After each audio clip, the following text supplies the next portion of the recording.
Bismillahirrahmanirrahim. Ta'lim. Sahabat 31. Bismillahirrahmanirrahim. Qala mu'alif qaddasallahu sirrah.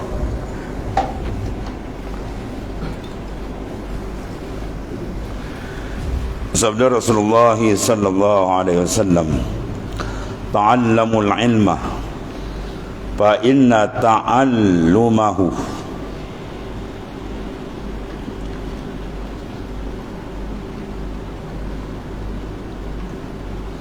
khasyah wa talabuhu ibadat.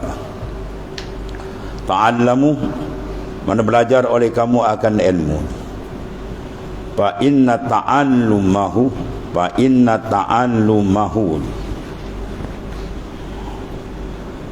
kerana bahawasanya belajar ni itu ialah khasyatullah. Cerita apa? Allahu khasyah. Terbalik itu. Fa inna ta'allumahu, kerana bahawasanya ta'allum, mengajar, belajar akan dia ilmu tu ialah khasyatullah, kegerunan hati dengan Allah. Itu maksudnya. Situ apa tu? Fa inna ta'allumahu Allahu khasyah. Terbalik kan? Fa inna ta'allumahu, ta'allumah tu isim bagi inna. Maka bahawasanya ta'allum, mempelajarinya ilmu tu ialah khasyatullah, membawa kepada gerun hati kepada Allah Subhanahu Wa Taala. Dan juga wa talabahu atau kepada ta'allum, bahawasanya talab akan dia tu dipanggil apa? Ibadatun. Ialah ibadat ila kaudian akhir. Jadi maknanya mencari ilmu adalah pintu untuk masuk dalam satu keistimewaan sifat yang tinggi, itulah al-khasyah. Zalika liman khasyah rabbah. Dia khasyah lebih tinggi daripada maqamul khauf. Khauf di bawah sikit, khasyah dia lebih tinggi dan ya, khasyah. Sebab tu bila ilmu tidak ada khasyah, kena cek balik. Innama yakhshallahu min ibadihi ulama.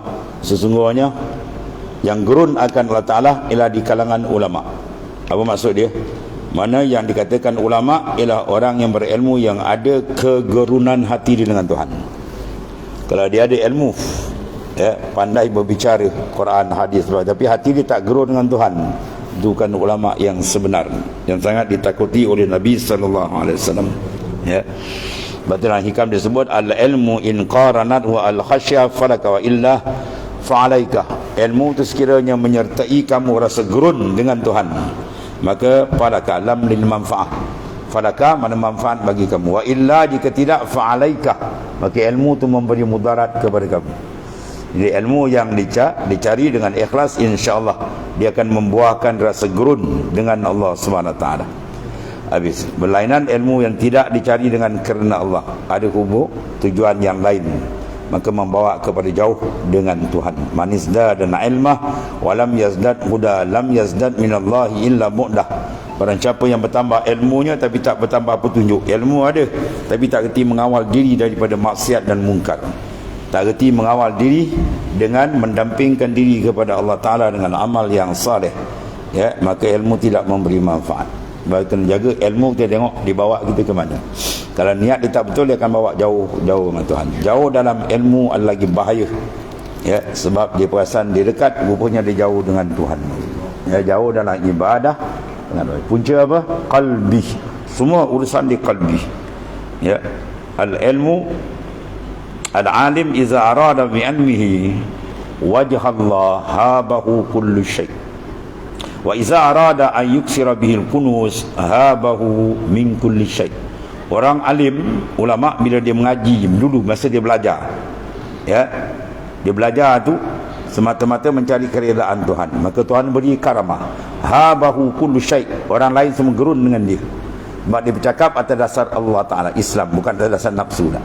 Sebaliknya, wa iza arada ay yuksira bihil kunus, dia mencari ilmu agama tapi untuk menghimpun habuan harta dunia, pangkat, nama dan sebagainya, maka Tuhan hinakan dia. Habahu min kulli syai', dia gerun pada orang. Dia nak bercakap hukum hakam, dia tengok orang. Ya, ni tak boleh cakap ni kan orang marah, ni tak boleh cakap ni kan ekstrim macam-macam. Ya, itu dipanggil apa? Ulama usuk. Ya, ulama yang Nabi lebih takut daripada Dajjal. Ya, sebab Dajjal kita nampak atas kepala dia huruf kaf, fa, ra, kufur. Jadi kalau ulama usuk ni, ni jahat. Banyak manusia tergelincir dengan sebab mereka ni. Punca apa dia begitu? Sebab al-qasdu, al-umur bimaqasidiha, segala urusan bergantung pada qasad. Bila qasad dia duduk di mana? Qalbi. Semua urusan qalbi, hati. Lepas tu kalau kita tak memantau ilmu qalbi, maka dia akan jadi wasak. Habis tu. Kemudian yarfa'ullahu bihi aqwaman fayaj'aluhum fil khairi qadah wal a'immah tuqtassu asaruhum wa yuqtada bi af'alihim wa yuntaha ila ra'yihim. Yarfa'ullahu bihi, mengangkat Allah Ta'ala dengan dia akan beberapa kaum, dengan ulama-ulama yang betul-betul ikhlas, yang arif billah ni, akan angkat banyak manusia sampai ke Tuhan, maknanya ya, jadi taat betul ke Tuhan.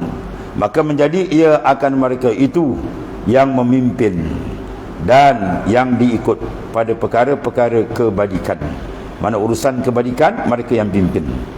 Ya, dan dihikayatkan bekas-bekas mereka. Ya, asar kesan-kesan mereka itu dikenang, dijadikan ikutan. Ya, kalam-kalam mereka dan seumpamanya. Walaupun mereka dah pergi, tulisan-tulisan mereka, karangan-karangan mereka itu asar ni. Dan diikut dengan perbuatan-perbuatan mereka menjadi ikutan. Ya, ini bila bersih dah batin di dalam mencari ilmu. Dan disudahkan kepada pertilikan dan pandangan mereka. Mana mereka punya pandangan yang akhir, mana yang diterima. Mana pandangan mereka diambil pakai, dijadikan qudwah, dijadikan ikutan untuk manusia sampai kepada Allah Ta'ala. Ini kalangan para arifina billah yang mengenali Tuhan. Meriwayatkan hadis daripada Sayyidina Muaz oleh Ibnu Abil Bar, dan berkata hadis ini ada hadis yang hasan. Dan setengah daripadanya pula ialah sabda Rasulullah sallallahu alaihi wasallam, afdalun nas al-mu'minul alim alladhi inihtija ilaihi nafa' wa inistaghna anhu aghna nafsah. Bermula yang terlebih afdal di kalangan manusia, seafdal-afdal manusia itu ialah orang mukmin satu, kemudian yang alim dua sifat tu. Satu mukmin, sebab tu bila mukmin dia sudah diangkat martabat dia, yarfa'illahu alladhina amanu minkum, kemudian walladzina utul ilma darajat. Allah mengangkat darajat orang beriman. Bermakna orang beriman ni kalau ikut al-Imam Asy-Syafi'i, kullu mu'min awliya, tiap-tiap orang beriman tu semua wali. Ini wali am. Ya, wali am, kekasih secara umum. Adapun wali khas tu lain. Yang kita bahas awliya itu mana wali khas, orang yang punya ma'rifatan khassah, ma'rifat yang khassah. Ya. Adapun secara umum, sebab dia kekasih Allah, sebab ada iman, atau angkat martabat. Dan lapisan kedua, walladzina utul ilma darajah, dan orang yang diberikan ilmu darajat. Sebab tu satu tuan guru kita, kalau majlis-majlis pun diletakkan orang berilmu di depan dia kan. Ya. Sab pertama dengan dia semua letak golongan ulama ya. Dia tengok mana ustaz-ustaz guru kat sini duduk ni. Sebab kau ada ilmu, Tuhan angkat orang berilmu. Kenapa aku pula tak nak angkat? Tu hujah dia. Ya, sebab tu lain pertama elok kalau kita letak yang lain apa nama dalam kedudukan ke dalam apa, letakkan golongan orang alim, ulama-ulama, sebab dia diangkat oleh Allah Ta'ala. Ya, Allah Ta'ala angkat dia tu. Dia kalau dalam majlis zikir ni ustaz-ustaz duduk depan je lah, jangan tunggu panggil-panggil, faham je. Bukan kita nak takabur besari tak, sebab Allah angkat dalam Quran. Jadi kita ikut Allah punya cara dalam Quran. Yarfa'illahu alladhina amanu minkum wallazina utul ilma darajat. Telah angkat akan orang punya ilmu tu beberapa darah jarak, sebab dia ada nurul ilmi ada dekat dia. Ya, sikit banyak tu soal lain atau soalan.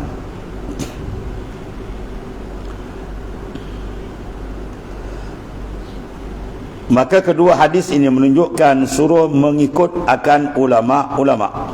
Apa nama ulama? Jamak daripada alim. Apa makna alim? Zat muttasif bil ilm.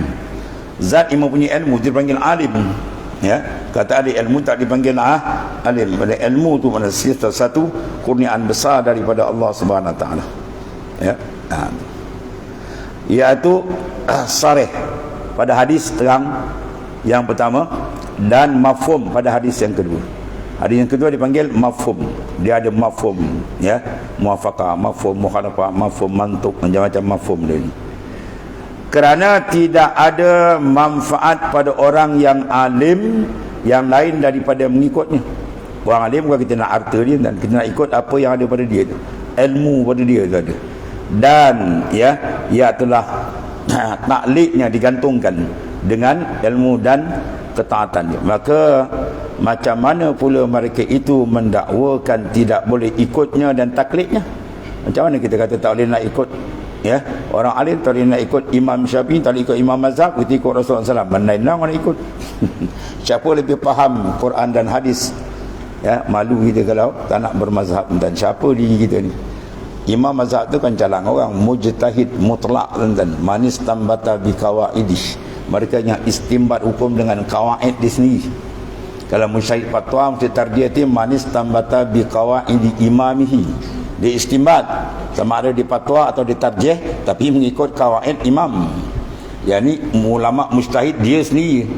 Ya, itu hebat tak hebat imam-imam mazhab yang telah letakkan mereka ini sebagai mewakili untuk mengupas ahkam syariah. Sebab tu kita orang tua dulu kalau majlis tahlil apa dia hadiahkan kepada imam-imam mazhab Fatihah dan Sumbat sebagai jasa besar mereka. Ya, mereka mempuri ilmu, menyebarkan satu dunia supaya manusia memahami akan hukum syarak, cara-cara beribadah dan cara-cara membentuk takwa dengan Allah Subhanahu Wa Taala. Maka jika berkata mereka itu bukan dikendaki dengan tidak boleh mengikut ulama dan taklid itu atas, ya, maknanya ikhlaq, yakni apa, hanya tiada boleh mengikut dan taklid pada yang menyerahi Al-Quran dan hadis, dan boleh pada yang muafaqatnya, maka batal pula dakwaan itu dengan tiga wajah. Pertama, menyerahi zahir hadis yang pertama. Yang kedua, tidak dikatakan taklid serta mengetahui dalil-dalil mereka itu. Ya, kita tahu dalil, itu bukan taklid. Taklid mengikut gitu saja. Dan yang ketiga, tidak dapat sekali-kali daripada perkataan ulama-ulama yang menyalahi Al-Quran. Tunjuk mana kalam Imam Syafi'i menyalahi Al-Quran hadis, mana ada, ya. Sehinggalah terkadang disahihkan pada perkataan ulama dan tiada disahihkan pada Al-Quran dan hadis, maka memadalah dengan mafhum. Kerana beberapa banyak hukum-hukum, ya, memadakan dengan mafhum, mana dipaham. Sebab tu Syekh Zakaria Al-Ansari menolak mafhum Quran adalah kufur. Ya, mafhum. Mantuk lain, mafhum lain. Ya. Golongan yang tidak berjalan dalam Asy'ariyah, perjalanan Maturidiyah. Ya, contohnya sifat 20 dikatakan ada dalam Quran. Ya. Dia kata waw jim waw dal, wujud mana ada dalam Quran bahas. Kidam mana ada dalam Quran bahas. Lepas tu kita tak mengaji cara dia orang gitu. Ya. Itu sifat 20 kita mengaji, itu mafhum. Mafhum daripada Al-Quran. Wujud itu diambil ada mafhum daripada apa? Allahul ladzi khalaqas samawati wal ard. Allah yang menjadikan langit dan bumi. Bila dia jadikan bumi, dia ada tak? Ha? Kalau kita tanya seorang sahabat saya, kita pergi rumah sahabat kita, nama dia Abdullah, bapa dia nama, ya, Qasim. Jadi kita bertanya, Pak Cik Qasim, Abdullah ada? Pak Cik tu kata dia tengah mandi. Kita pun tanya, dia ada tak? Pak Cik kata dia tengah mandi. Panjang sikit. Kau tanya dia ada tak? Oh, pasal bebal nak kau, dia kata. Yang kau ni bangang, aku kata tengah mandi. Mafhum mandi ialah maujud. Dia ni sebebal, dia kata nak ada dengan tak ada. Ya, ada tak ada? Ada atau tak ada, macam tu. Dia kata mandi tu mafhum. Dalam mantuk dia kata ada dengan tak ada. Dia kata mandi makna mafhum dia ada tak? Allah Ta'ala menjadi langit dan kul huwallahu ahad. Allah Ta'ala ahad. Ahad tu mahu tu tak? Ada tak? Tu je masalah. Bila menolak mafhum Quran, kata Syekh Zakaria Ansari kufur dengan ni. Habis tu. Itu di antara apa? Ulasan para ulama. Mana yang pakar dalam bidang tu ialah para ulama. Ya. Tu habis tu.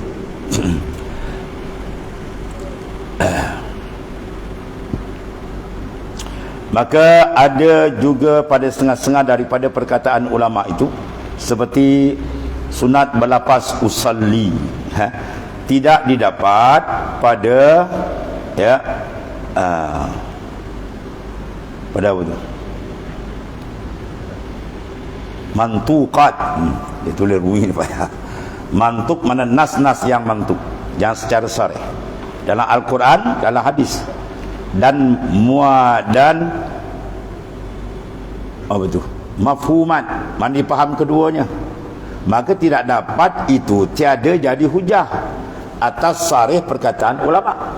Tak jadi hujah nak tolak kerana tidak sampai kepada ilmu yakin bahawa kaum muda itu dan juga orang yang lainnya telah meratai akan mantuqat mana nas hadis dan mafhumnya dan juga mafhumat Al-Quran sah. Maka diihtimalkan ulama itu dapat, dan hukum dan kaum muda itu Wahabi itu tidak dapat. Di kaum muda dia banyak dia tak dapat. Dia kata tak tu sebab kaedah dia pakai yang tak dipakai. Kaedah fiqh dia oleh ulama kita. Ulama lain tak pakai. Dia gulungan dia pakai. Itu apa? Tiap-tiap benda yang tak dibuat dikira benda tu haram. Dia pukul macam tu je.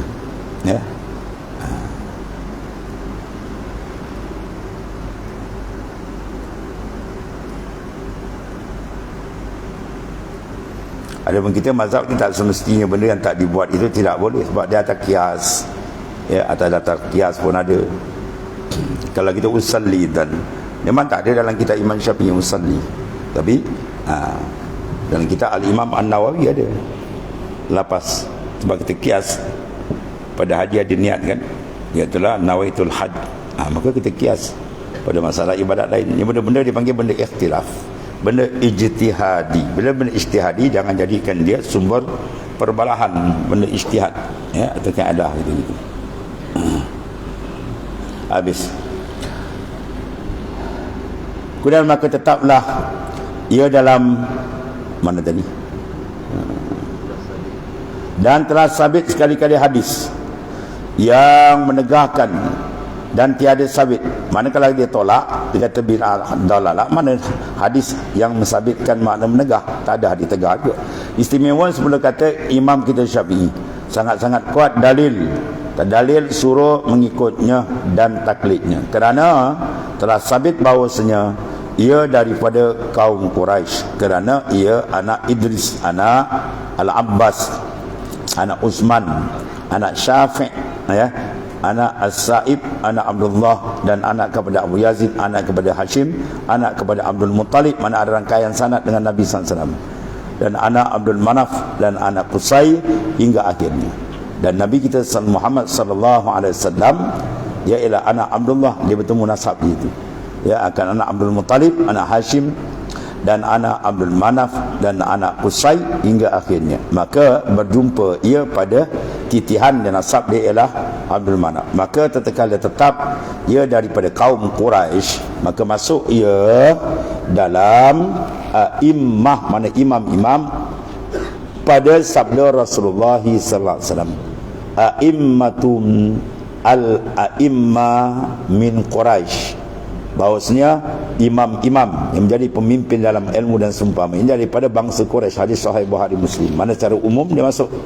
Itu dia antara apa? Menguatkan hujah kita dalam mazhab Imam Syafi'i. Dan makna imam ialah orang yang diikut, bukan imam sekadar imam semayang dia.